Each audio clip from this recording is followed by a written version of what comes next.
Ek kuier vanoggend saam met Sifiso Ntombela en ons praat bietjie oor onteiening sonder vergoeding, maar bietjie van 'n regeringskant af. Sifiso, welcome to Grootplaas.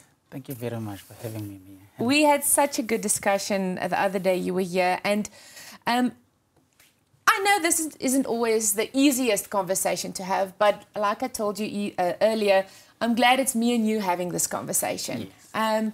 So let's start off. Expropriation without compensation from a government side. I'm giving you the table. What is the logic behind expropriation without compensation? Maybe to give the viewers at home and at work and in farms the context, perhaps let's look at what is the intention of the land reform in its entirety. Yes. And what are the different approaches of achieving that. So when you look back in 1996 white paper, which is basically a policy paper that gives guidance of what South African land policy will be, which ultimately led into a section 25 in our constitution. Is basically, it has three elements of it. Is the land for tenure security, which basically provide security of tenure to those that do not have security, which is like farm dwellers and so forth. And then you have the land restitution, which is basically those that were forcefully removed by the historic laws. And I think me and you, we want to really go forward, so we know all that past. Yeah. And then the third element of it is the issue of redistribution for production purposes. So if you look at the land reform in its entirety, it's got to do with the redress and equitable access for all the citizens, particularly the previously disadvantaged individuals. Now, government has been always, the democratic government now, from the first administration to the current administration, they've been mainly driving land reform through what one will call market-friendly principles, like the willing buyer, willing seller. And part of that, and one of the things when we talk of expropriation of land without compensation, it's not a new concept. In actual fact, it's a concept that comes from even in the apartheid state, even in the colonial part of it.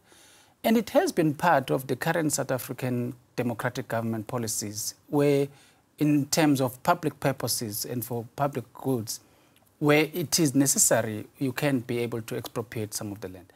I think where it got caught up, especially around 2017 and so forth, was the whole issue where it got caught up with also the nationalization of land into the country, which is really not at the moment the position or the system that is currently pushed by government.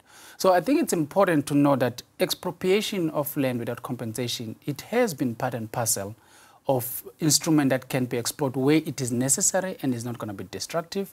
It is not going to cause any harm into the landowners. But what was being given, which we've seen in the past, which has been clear as well, is the update of those policies. As we know now, there's an expropriation bill that was approved, which basically gives guidance of how can that be executed by government, and in what circumstances, and on what conditions should it be done, which basically give certainty, as well as ensuring that the land market, as we have it in the country, is not destructive into the economy, which is what has been government's main point and currently the President of South Africa, Mr. Ramaphosa. I hear you, and I can't help thinking, with a bill like this, is government aware of the fear and the uncertainty that is being caused by a possibility like this? Are you aware? I think they are aware.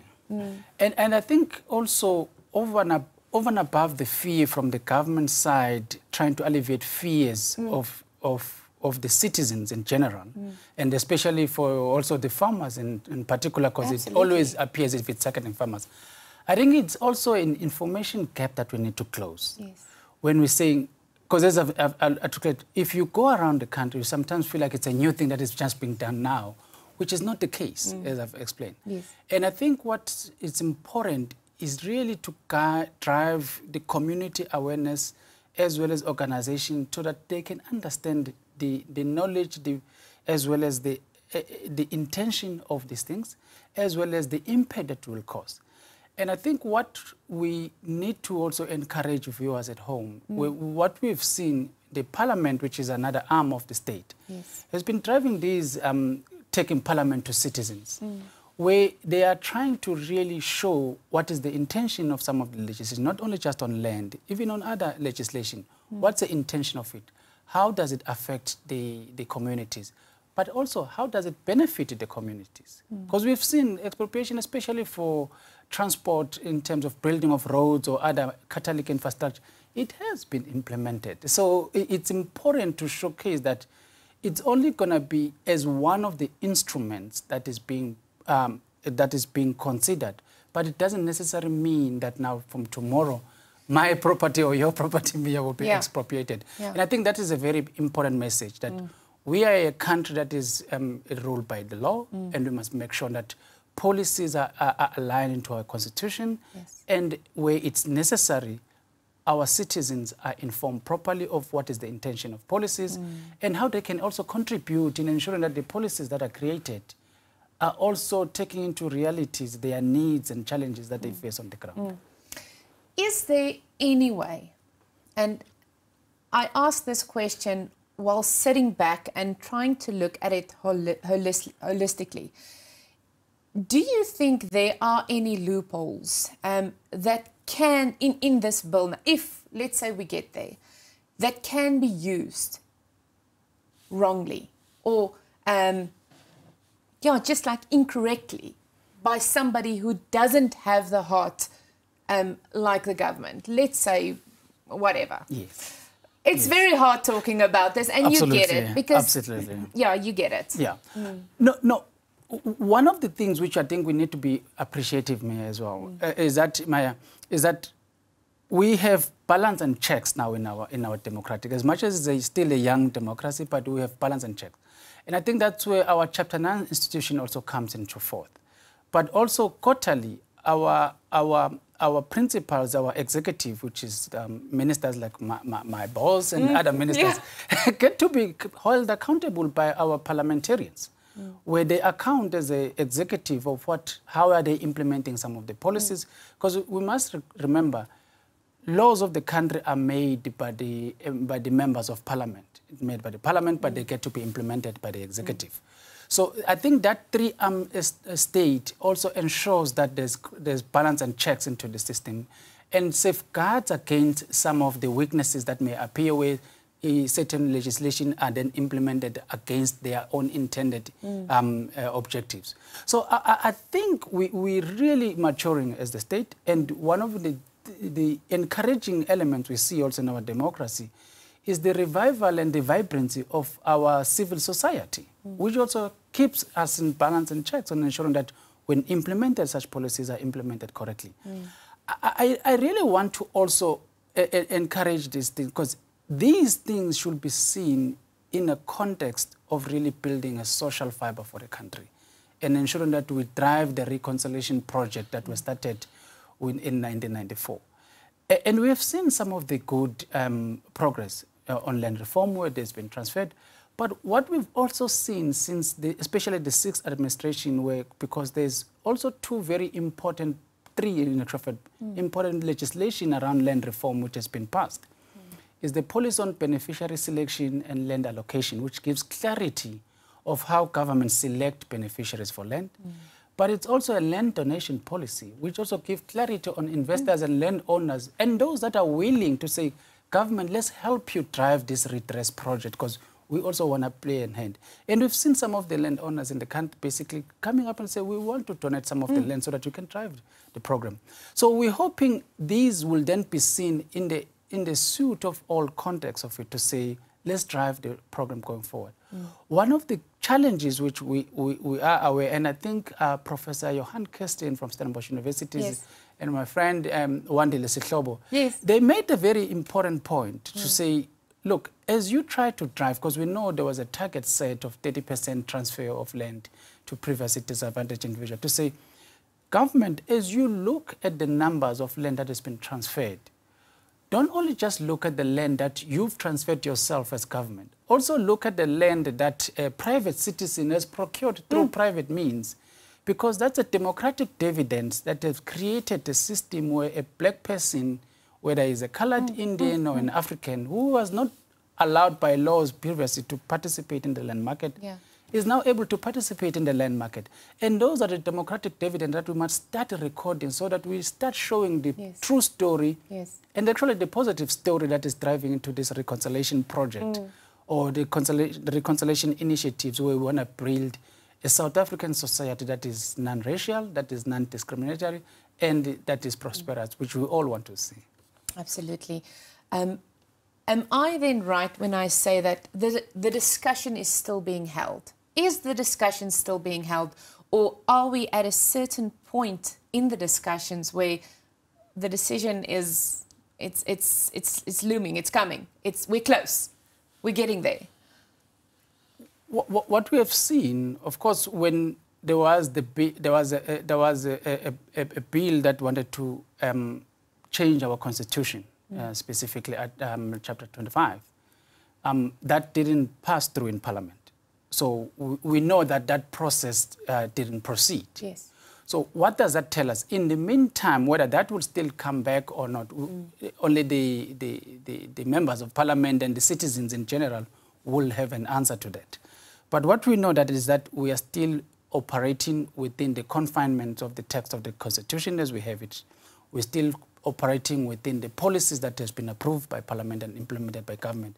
And one of those policies is the one that I've basically told you, to say a government will continue to procure land in terms of dueling buyer, willing seller through the markets, and hopefully that there will be all those that are running and safeguarded against the institutional failures, which might be issues relating to maladministration or inefficiencies in the system, which we're hoping, and we're seeing a very targeted effort of really upscaling and improving the efficiency of land procurement. But also on the market side, because there are also market failures, where at times we see that there's a land price distortion, and those are equally need to be dealt with so that we have a market in the land market in the country that is efficient.